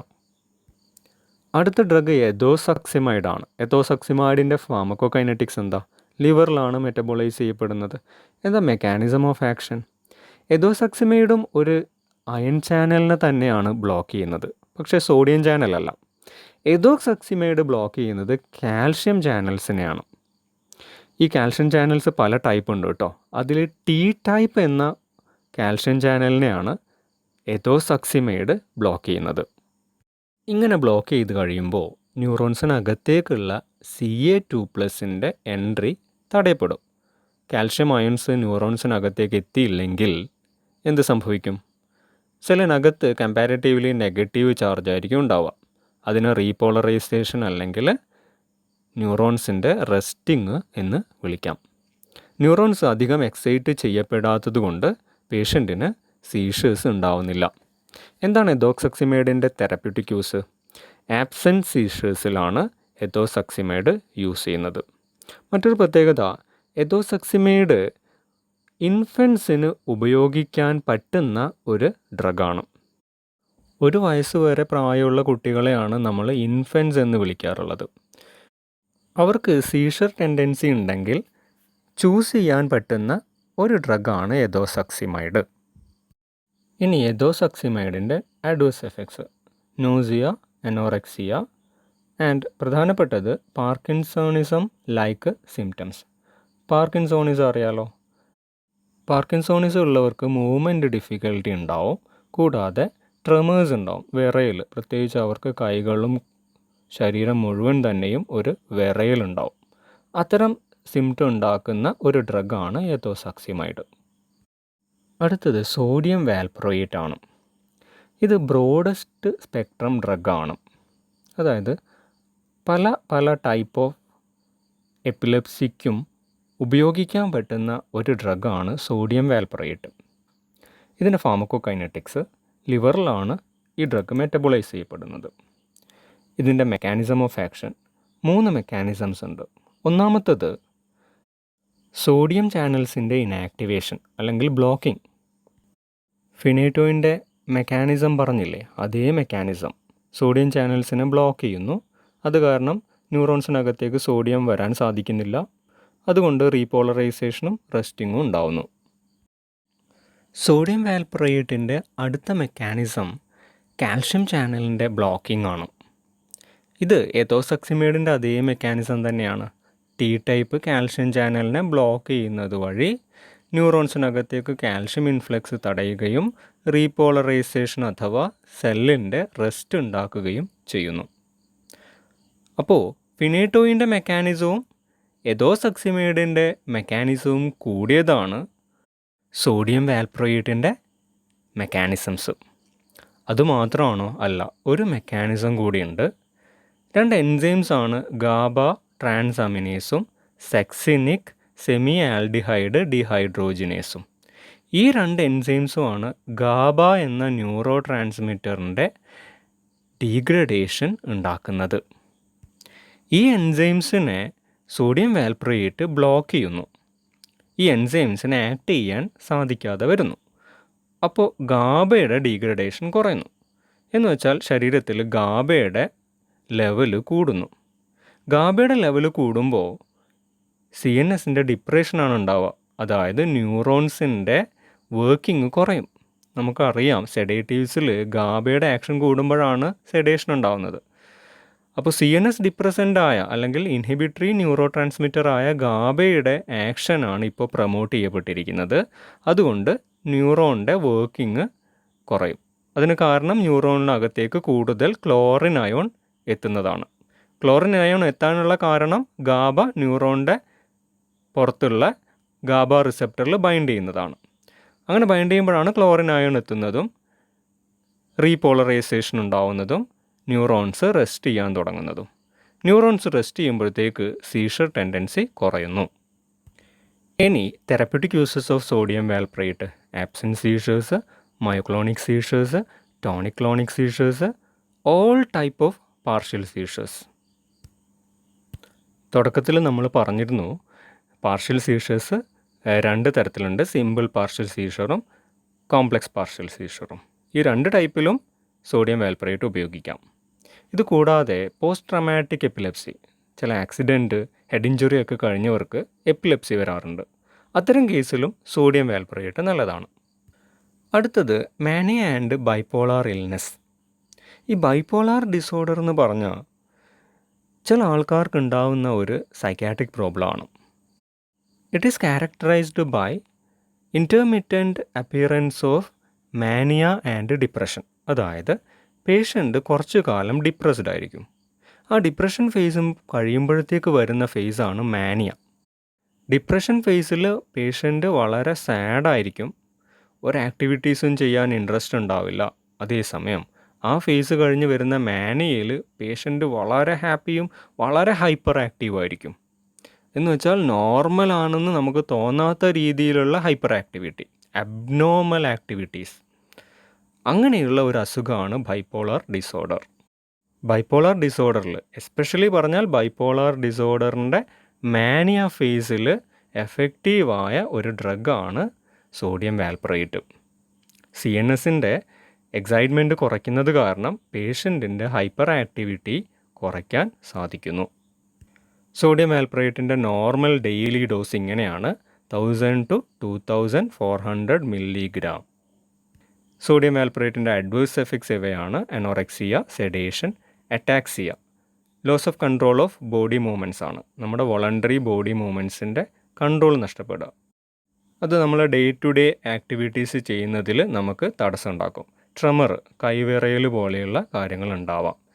ലിവർ എൻസൈം ലെവൽ കൂടും. അടുത്തത് പ്രധാനപ്പെട്ട ഒരു പ്രശ്നമാണ്. കുട്ടികളിൽ ഫൾമിനൻ്റ് ഹെപ്പറ്റൈറ്റിസ് ഉണ്ടാക്കുന്ന ഒരു ഡ്രഗാണ് sodium valproate. Fulminant hepatitis means sudden appearance of hepatitis. വളരെ വേഗത്തിൽ ഡെവലപ്പ് ചെയ്യുന്ന, പെട്ടെന്നൊരു ദിവസം ഡെവലപ്പ് ചെയ്യുന്ന ഹെപ്പറ്റൈറ്റിസ് ആണ് ഇത്. കുട്ടികൾക്ക് ഇങ്ങനെ വരുന്നത് ഒരു സ്ഥിരം പ്രോബ്ലം അല്ല, പക്ഷേ ചില കുട്ടികൾക്കെങ്കിലും ഇത് കാണപ്പെടുന്നു. അതുകൊണ്ട് തന്നെ ആബ്സെൻറ്റ് സീഷറിൽ ഈ ഡ്രഗ് അത്ര കണ്ടങ്ങ് ഉപയോഗിക്കാറില്ല. നമ്മൾ ആദ്യം പഠിച്ചു ആബ്സെൻറ്റ് സീഷർ 3 to 5 years വരെയുള്ള കുട്ടികളിലാണ് പൊതുവേ കാണപ്പെടുന്നത്. ആ കണ്ടീഷനിൽ കൊടുക്കാമെങ്കിലും ഈ ഫൾമിനൻ്റ് ഹെപ്പറ്റൈറ്റിസ് എന്നൊരു പ്രോബ്ലം ഉള്ളതുകൊണ്ട് ഈ ഡ്രഗ് അത്ര കണ്ടങ്ങ് ഉപയോഗിക്കുന്നില്ല. അതിന് പകരം നല്ലത് കുറച്ചുകൂടി സേഫായ എതോസക്സിമേഡ് യൂസ് ചെയ്യുന്നതാണ്. സോഡിയം വാൽപ്രയേറ്റിൻ്റെ കോൺട്രാ ഇൻഡിക്കേഷൻസ്: പ്രഗ്നൻസിയിൽ സോഡിയം വാൽപ്രയേറ്റ് കോൺട്രാ ഇൻഡിക്കേറ്റഡ് ആണ്. Because pregnant lady sodium valproate കഴിക്കുമ്പോൾ കുട്ടിക്ക് സ്പൈന ബിഫിഡ ഡെവലപ്പ് ചെയ്യും. Spina bifida means poor development of spinal cord. അതായത് പ്രഗ്നൻറ്റ് ലേഡി കഴിക്കുമ്പോഴത്തേക്ക് ജനിക്കുന്ന കുട്ടികളുടെ സ്പൈനൽ കോഡിൻ്റെ ഡെവലപ്മെൻറ്റ് പ്രോപ്പറായിട്ട് നടക്കില്ല. അതുകൊണ്ടാണ് ഈ ഡ്രഗ് പ്രഗ്നൻസിയിൽ കോൺട്രാ ഇൻഡിക്കേറ്റഡ് ആവുന്നത്. വളരെ ഇമ്പോർട്ടൻ്റ് പോയിൻ്റാണിത്. അടുത്തത് സോഡിയം വാൽപ്രയേറ്റിൻ്റെ ഡ്രഗ് ഇൻ്ററാക്ഷൻസ്. സോഡിയം വാൽപ്രയേറ്റ് മറ്റ് പല ഡ്രഗ്സിൻ്റെയും ഓക്സിഡേറ്റീവ് മെറ്റബോളിസം തടയുന്നുണ്ട്. ഓക്സിഡേഷൻ എന്നുള്ള പ്രോസസ്സിനെ തടയുന്നുണ്ടെന്നർത്ഥം. അതിന് എക്സാമ്പിൾസ് ആണ് കാർബമസപ്പിൻ. ഇതേ ചാപ്റ്ററിൽ പഠിക്കാൻ പോകുന്നതാണ്. ഫിനൈറ്റോയിൻ പഠിച്ചു കഴിഞ്ഞു ഈ ചാപ്റ്ററിൽ. ഫിനോബാർബിറ്റോണും പഠിച്ചു, എത്തോസക്സിമൈഡും പഠിച്ചു. അപ്പോൾ സോഡിയം വാൽപ്രേറ്റ് മറ്റ് ആൻറ്റി എപ്പിലെപ്റ്റിക് ഡ്രഗ്സിൻ്റെ ഓക്സിഡേറ്റീവ് മെറ്റബോളിസം കുറയ്ക്കുന്നുണ്ട്. അടുത്തത് സോഡിയം വാൽപ്രേറ്റും ഫിനൈറ്റോയിനും തമ്മിലുള്ള ഇൻട്രാക്ഷനാണ്. ഇതൊരു ഡിസ്പ്ലേസ്മെൻറ്റ് ഇൻറ്ററാക്ഷനാണ്. ഇത് നേരത്തെ പറഞ്ഞു കഴിഞ്ഞു. ഇനി സോഡിയം വാൽപ്രേറ്റും ക്ലോണാസെപ്പാമും ഒരുമിച്ച് കൊടുക്കാറില്ല പൊതുവെ. രണ്ടും ആൻറ്റി എപ്പിലെപ്റ്റിക് പ്രോപ്പർട്ടിയുള്ള ഡ്രഗ് ആണെങ്കിലും. കാരണം ഈ രണ്ട് ഡ്രഗ് ഒരുമിച്ച് കൊടുക്കുമ്പോൾ ആബ്സെൻറ്റ് സീഷേഴ്സ് ഡെവലപ്പ് ചെയ്യുന്നതായിട്ട് കാണുന്നു. അതായത് മറ്റേതെങ്കിലും സീഷറിന് ഉപയോഗിക്കുന്നു എന്ന് വിചാരിക്കുക ഈ രണ്ട് ഡ്രഗും. ആ പേഷ്യൻറ്റിന് അഡീഷണലായിട്ട് ആബ്സെൻറ്റ് സീഷറും കൂടെ കാണപ്പെടുന്നു. ഇങ്ങനെ അഡീഷണലായിട്ട് ഒരു സീഷറും കൂടെ വരുന്നത് കൊണ്ട് ഈ ഒരു കോമ്പിനേഷൻ അവോയ്ഡ് ചെയ്യാറാണ് പതിവ്. അടുത്ത ഡ്രഗ് കാർബമസപ്പിനാണ്. ഫാർമക്കോകൈനറ്റിക്സ് ഓറലി അബ്സോർബ് ചെയ്യപ്പെടുന്നു. ലിവറിലാണ് മെറ്റബോളിസം നടക്കുന്നത്. ഈ ഡ്രഗിൻ്റെ mechanism of action neuronal membrane stabilising പ്രോപ്പർട്ടിയാണ്. ഇത് ഫിനൈറ്റോയിൻ്റെ അതേ മെക്കാനിസം തന്നെയാണ്. ആലോചിക്കുക, ഈ ചാപ്റ്ററിൽ വരുന്ന പല ഡ്രഗ്സിൻ്റെയും മെക്കാനിസം കോമൺ ആണ്. അതേതാണെന്ന് ഒരു ലിസ്റ്റ് പോലെ എഴുതി വെച്ച് കഴിഞ്ഞാൽ മെക്കാനിസം പഠിക്കാൻ വളരെ എളുപ്പമാണ്. ന്യൂറോൺസിനകത്തേക്ക് സോഡിയം കടന്നു വരുന്നത് ഈ ഡ്രഗ് തടയുന്നു. അതിന് കാരണം ന്യൂറോൺസിൻ്റെ മെംബ്രെയിനിലുള്ള സോഡിയം ചാനൽ ബ്ലോക്ക് ചെയ്യപ്പെടുന്നതാണ്. സോഡിയം ഉള്ളിലേക്ക് വന്നില്ലെങ്കിൽ റീപോളറൈസേഷനും റെസ്റ്റിങ്ങും ഉണ്ടാവും. ഇനി ഈ ഡ്രഗിൻ്റെ therapeutic uses. All type of partial seizures, simple ആവട്ടെ കോംപ്ലക്സ് ആവട്ടെ. കൂടാതെ tonic clonic seizure, trigeminal neuralgia. ഇതൊരു അഡീഷണൽ യൂസാണ്. എപ്പിലെപ്സിക്ക് പുറമേയുള്ള ഒരു യൂസാണിത്. നമ്മുടെ ഫേസിൽ നിന്ന് ബ്രെയിനിലേക്ക് ഇമ്പൾസസിനെ ക്യാരി ചെയ്യുന്ന ഒരു നെർവാണ് ട്രൈജെമിനൽ നെർവ്. ഈ നെർവിനുണ്ടാവുന്ന പെയിനാണ് ട്രൈജെമിനൽ ന്യൂറാൾജിയ. ഇതൊരു ക്രോണിക് കണ്ടീഷനാണ്. ഈ കണ്ടീഷൻ ട്രീറ്റ് ചെയ്യാനും കാർബമസപ്പിൻ യൂസ് ചെയ്യാം. കൂടാതെ നേരത്തെ പറഞ്ഞ ബൈപ്പോളാർ ഡിസോർഡർ ഉണ്ടല്ലോ, അത് ട്രീറ്റ് ചെയ്യാനും കാർബമസപ്പിൻ യൂസ് ചെയ്യാം. കാർബമസപ്പിൻ്റെ അഡ്വേഴ്സ് എഫക്ട്സ് ഇവയാണ്. ഡ്രോസിനസ്, ഡിപ്ലോപ്ലിയ, ദാറ്റ് ഇസ് ഡബിൾ വിഷൻ. ഒരു ഇമേജ് നോക്കുമ്പോൾ രണ്ടായിട്ട് കാണുന്ന ഒരു പ്രോബ്ലം ആണിത്. അത് ഇമ്പോർട്ടൻ്റ് ആണ്. Dizziness, blade vision. മുതിർന്ന ആൾക്കാരിൽ അല്ലെങ്കിൽ പ്രായമുള്ളവരിൽ ആൻറ്റി ഡയററ്റിക് ഹോർമോണിൻ്റെ റിലീസ് കൂട്ടും.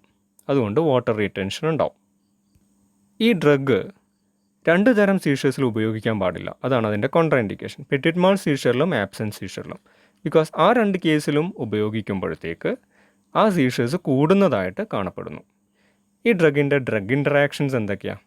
കാർബമസപ്പിൻ മറ്റ് ചില ഡ്രഗ്സിൻ്റെയും മെറ്റബോളിസം കൂട്ടുന്നു. Example oral contraceptive, warfarin, corticosteroids. ഇനി മറ്റ് ചില ഡ്രഗ്സ് കാർബമസപ്പിൻ്റെ മെറ്റബോളിസം കുറയ്ക്കുന്നുണ്ട്.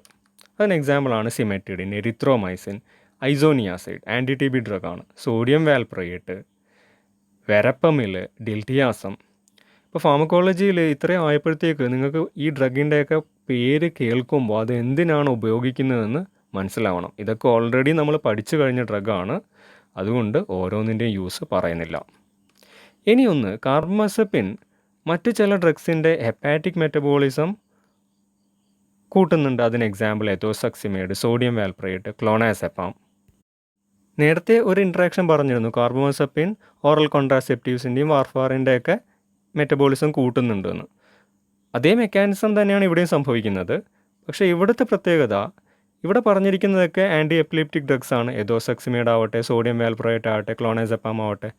ഇത് പ്രത്യേകം എടുത്തു പറയാൻ കാരണം സാധാരണഗതിയിൽ കാർബമസപ്പിൻ ഈ പറഞ്ഞ ആൻറ്റി എപ്പിലെപ്റ്റിക് ഡ്രഗ്സിൻ്റെ കൂടെ കൊടുക്കാറില്ല. അതിന് കാരണം കാർബമസപ്പിൻ ഈ പറഞ്ഞ ഡ്രഗ്സിൻ്റെ മെറ്റബോളിസം കൂട്ടുകയും ഈ പറഞ്ഞ ഡ്രഗ്സിൻ്റെ ആക്ഷൻ കുറയ്ക്കുകയും ചെയ്യും. അപ്പോൾ ഇതെല്ലാം ആൻറ്റി എപ്പിലെപ്റ്റിക് ഡ്രഗ് ആണെങ്കിലും ഈ കോമ്പിനേഷൻ ഒഴിവാക്കാറാണ് പതിവ്. കാർബമസപ്പിൻ്റെ കൂടെ എത്തോസക്സിമൈഡ് കൊടുക്കാറില്ല, കാർബമസപ്പിൻ്റെ കൂടെ സോഡിയം വാൽപ്രയേറ്റ് കൊടുക്കാറില്ല, കാർബമസപ്പിൻ്റെ കൂടെ ക്ലോണാസെപ്പാം കൊടുക്കാറില്ല. അതിന് കാരണം കാർബമസപ്പിൻ ഈ ഡ്രഗ്സിൻ്റെയൊക്കെ മെറ്റബോളിസം കൂട്ടുന്നതാണ്. ആൻറ്റി എപ്പിലെപ്റ്റിക് ഡ്രഗ്സിൻ്റെ നേഴ്സിംഗ് ഇംപ്ലിക്കേഷൻസ് ആണ് ഇനി ഡിസ്കസ് ചെയ്യുന്നത്. അതിൽ ഫസ്റ്റ് ഏരിയ അസസ്മെൻ്റ് എന്തൊക്കെ ചെയ്യണം. സോ കൂടാതെ ഡ്രഗ്സിൻ്റെ എഫക്ട്സുകൾ ഏതെങ്കിലും ശ്രദ്ധിക്കേണ്ടതുണ്ടോ. ഇതിൽ അസസ്മെൻറ്റിൽ ഒരു കാര്യം ഉണ്ടാവുന്ന സീഷറിൻ്റെ ടൈപ്പ് മനസ്സിലാക്കലാണ്. അതിന് സീഷർ ഉണ്ടാവുന്ന ലൊക്കേഷൻ, നീണ്ടു നിൽക്കുന്ന ഡ്യൂറേഷൻ, ഏത് രീതിയിലാണ് ഉണ്ടാവുന്നത്, ഇങ്ങനെയുള്ള കാര്യങ്ങൾ മോണിറ്റർ ചെയ്യുക. അടുത്തത്, ഈ ചാപ്റ്ററിൽ പല ഡ്രഗ്സും ഓവർ ഡോസ് ഉണ്ടാവാൻ ചാൻസ് ഉള്ള ഡ്രഗ്സാണ്. ഒരു എക്സാമ്പിളാണ് ഹൈഡൻറ്റോയിൻ. അതിൽ വരുന്ന ഫിനൈറ്റോയിൻ എന്ന് പറഞ്ഞ ഡ്രഗ് ഇനീഷ്യൽ ഡോസ് കഴിക്കുമ്പോഴൊന്നും പ്രശ്നമില്ല, പക്ഷേ ഫർദർ ഡോസസ് കൊടുക്കുമ്പോഴത്തേക്ക് മെറ്റബോളിസം സാച്ചുറേറ്റ് ചെയ്യപ്പെടുന്നത് കാരണം ഓവർ ഡോസായി മാറാൻ ചാൻസ് ഉണ്ട്. സോ അങ്ങനെയുള്ള ഡ്രഗ്സിൻ്റെ serum level periodically, serum level ഉദ്ദേശിക്കുന്ന ബ്ലഡിലുള്ള കോൺസെൻട്രേഷൻ, അത് ടോക്സിക് ലെവൽ ആവുന്നുണ്ടോ അല്ലെങ്കിൽ ഓവറായിട്ട് കൂടുന്നുണ്ടോ എന്നുള്ള, അധികമാവുന്നുണ്ടോ എന്നുള്ള കാര്യങ്ങൾ മോണിറ്റർ ചെയ്യണം. അടുത്ത ഇംപ്ലിമെൻറ്റേഷൻ പോയിൻറ്റിൽ ആൻറ്റി കൺവൾസൻ ഡ്രഗ്സ് ഇടയ്ക്ക് വെച്ച് നിർത്താനോ ഡോസസ് കൃത്യമായി കഴിക്കാതിരിക്കാനോ പാടില്ല. അറൗണ്ട് ദ ക്ലോക്ക് അഡ്മിനിസ്റ്റർ ചെയ്യേണ്ട ഡ്രഗാണ്. അപ്പോൾ പേഷ്യൻറ്റിന് അത് അഡ്വൈസ് ചെയ്യണം. അബ്രപ്റ്റ് വിഡ്രോവൽ അല്ലെങ്കിൽ പെട്ടെന്നൊരു ദിവസം ഡ്രഗ് നിർത്തുമ്പോഴത്തേക്ക് അല്ലെങ്കിൽ ഡോസ് കൃത്യമായി എടുക്കാതെ വരുമ്പോഴത്തേക്ക് എപ്പിലെപ്സിയുടെ സീരിയസ് ഫോമിലേക്ക് നയിക്കാം. അതിൻ്റെ പേരാണ് സ്റ്റാറ്റസ് എപ്പിലെപ്റ്റിക്കസ്. അതൊരു സീരിയസ് കണ്ടീഷനാണ്. അടുത്തൊരു കാര്യം സീഷർ പ്രിക്വേഷൻസ് എടുക്കുക എന്നുള്ളതാണ്. സീഷർ പ്രിക്വേഷൻസിൽ പേഷ്യൻ്റ് സ്റ്റാൻഡിങ് പൊസിഷനിലാണെങ്കിൽ സീഷർ വന്ന പേഷ്യൻറ്റിനെ ഒരു സിറ്റിംഗ് പൊസിഷനിൽ അല്ലെങ്കിൽ ലൈയിങ് പൊസിഷനിലേക്ക് ചേഞ്ച് ചെയ്യുക. എസ്പെഷ്യലി ലെഫ്റ്റ് സൈഡിലേക്ക് ചരിച്ച് കിടത്തുക. ടൈറ്റായിട്ടുള്ള ക്ലോത്തിങ്സ് ഒക്കെ ലൂസാക്കി കൊടുക്കുക. അടുത്ത എന്തെങ്കിലും ഹസാർഡസ് ആയിട്ടുള്ള എന്തെങ്കിലും മെറ്റീരിയൽസ് ഉണ്ടെങ്കിൽ അത് മാറ്റി കൊടുക്കുക. അങ്ങനെയുള്ള കാര്യങ്ങൾ ചെയ്യുക. കൂടാതെ പെട്ടെന്ന് ഹോസ്പിറ്റലിലാണെങ്കിൽ ആസ് എ നേഴ്സ് പെട്ടെന്ന് അതിൻ്റെ ഡ്രഗ് തെറാപ്പി ചെയ്യാനുള്ള മെഷേഴ്സ് എടുക്കുക, അല്ലെങ്കിൽ HCPനെ അറിയിക്കുക. അങ്ങനെയുള്ള കാര്യങ്ങൾ ചെയ്യുക. ഇനി ഡ്രഗ് യൂസ് ചെയ്യുമ്പോൾ ഉള്ള മറ്റ് പ്രിക്വേഷൻസ് ഉണ്ട്. ഈ കണ്ടീഷൻ ട്രീറ്റ് ചെയ്യാൻ ചൂസ് ചെയ്യുന്ന ഡ്രഗ്സ് വളരെ കെയർഫുള്ളി ചൂസ് ചെയ്യണം. ബിക്കോസ് പല ഡ്രഗ്സിനും കോൺട്രാ ഇൻഡിക്കേഷൻസ് ഉണ്ട്. എക്സാമ്പിൾ ഫിനൈറ്റോയിൻ, ഹൈഡൻറ്റോയിൻ എന്നുള്ള ക്ലാസ്സിൽ വരുന്ന ഫിനൈറ്റോയിന് ലാക്ടേറ്റിംഗ് ആൻഡ് പ്രഗ്നൻറ്റ് ലേഡീസിന് കൊടുക്കാൻ പാടില്ല. സോ ഹിസ്റ്ററി എടുക്കുന്നതിൻ്റെ ഇമ്പോർട്ടൻസ് അവിടെയാണ് വരുന്നത്. ഹിസ്റ്ററി എടുക്കുമ്പോൾ ലാക്ടേറ്റിക് ആണോ, പ്രഗ്നൻ്റ് ആണോ, അല്ലെങ്കിൽ പ്രഗ്നൻ്റ് ആവാൻ പ്ലാൻ ഉണ്ടോ തുടങ്ങിയ കാര്യങ്ങൾ ചോദിക്കണം. എസ്പെഷ്യലി പ്രഗ്നൻ്റ് ലേഡീസിന് ഹൈഡൻറ്റോയിൻസ് കൊടുത്തു കഴിഞ്ഞാൽ ഫീറ്റൽ ഹൈഡൻറ്റോയിൻ സിൻഡ്രോം ഡെവലപ്പ് ചെയ്യും. ഇനി പറയുന്നത് ആൻറ്റി എപ്പിലെപ്റ്റിക് ഡ്രഗ്സ് കഴിക്കുമ്പോൾ ഉള്ള പേഷ്യൻ്റ് ടീച്ചിങ് പോയിൻറ്റ്സ് ആണ്. ഒരു ഇമ്പോർട്ടൻ്റ് പോയിൻ്റ്, ഈ ഡ്രഗ്സ് കൃത്യമായ സമയങ്ങളിൽ കഴിക്കാൻ പേഷ്യൻറ്റിനെ അഡ്വൈസ് ചെയ്യണം. എല്ലാ ദിവസവും മോർണിംഗ് കഴിക്കേണ്ട ഡ്രഗ് ആണെങ്കിൽ മോർണിംഗ് തന്നെ കൃത്യസമയത്ത് തന്നെ കഴിക്കുന്നതിൻ്റെ ഇമ്പോർട്ടൻസ് പറഞ്ഞു കൊടുക്കുക. ഡോസസ് മിസ്സായി കഴിഞ്ഞാൽ സീരിയസ് ആയ കോംപ്ലിക്കേഷൻസ് ഉണ്ടാവും എന്നുള്ള കാര്യം പറഞ്ഞു കൊടുക്കുക. ചില ഡ്രഗ്സൊക്കെ ഡ്രോസിനസ് ഉണ്ടാക്കുന്ന ഡ്രഗ്സാണ്. അങ്ങനെയുള്ള ഡ്രഗ്സ്, കാർബമസെപ്പിൻ പോലെയുള്ള ഡ്രഗ്സൊക്കെ ആണെങ്കിൽ ഡ്രൈവിംഗ് ഒഴിവാക്കുക, ഹെവി മെഷീനറി ഓപ്പറേറ്റ് ചെയ്യുന്നത് ഒഴിവാക്കുക. അങ്ങനെയുള്ള കാര്യങ്ങൾ പേഷ്യൻറ്റിനെ അഡ്വൈസ് ചെയ്യുക. മറ്റൊരു കാര്യം, ഫിസിഷ്യൻ്റെ സമ്മതം ഇല്ലാതെ ഡ്രൈവിംഗ് പോലെയുള്ള കാര്യങ്ങൾ ചെയ്യാതിരിക്കുക. ബിക്കോസ് സീഷർ കൺട്രോൾ എത്രത്തോളം ആയി എന്നുള്ളത് മോണിറ്റർ ചെയ്തതിന് ശേഷം ഫിസിഷ്യൻ തന്നെ പറയുകയാണെങ്കിൽ മാത്രം ഡ്രൈവിംഗ് പോലെയുള്ള ആക്ടിവിറ്റീസ് തുടരുക. മറ്റൊരു കാര്യം, ആൽക്കഹോള്, മറ്റ് CNS ഡിപ്രസൻ്റ് ആയിട്ടുള്ള സാധനങ്ങളൊക്കെ ഈ ഡ്രഗ്സിൻ്റെ കൂടെ യൂസ് ചെയ്യരുത് എന്നുള്ള കാര്യം പേഷ്യൻറ്റിനെ അഡ്വൈസ് ചെയ്യുക. മറ്റൊരു കാര്യം, പേഷ്യൻറ്റിനോട് അവരുടെ ഡിസീസ് കണ്ടീഷൻ സൂചിപ്പിക്കുന്ന പ്രിസ്ക്രിപ്ഷൻസോ അല്ലെങ്കിൽ ഏതെങ്കിലും മെഡിക്കൽ റെക്കോർഡ്സോ എല്ലാ സമയത്തും കയ്യിൽ കരുതാൻ പറയുക.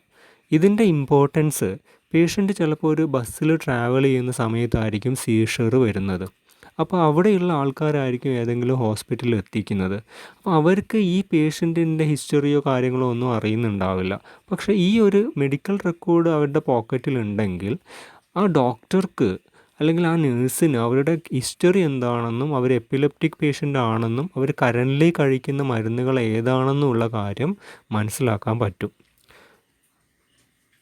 മറ്റൊരു കാര്യം, ഫിനൈറ്റോയിൻ്റെ ബ്രാൻഡ്സ് തമ്മിൽ ഇൻ്റർചേഞ്ച് ചെയ്യാൻ പാടില്ല. സ്ഥിരമായിട്ടൊരു ബ്രാൻഡ് കഴിക്കുന്നുണ്ടെങ്കിൽ അത് തന്നെ തുടരുക.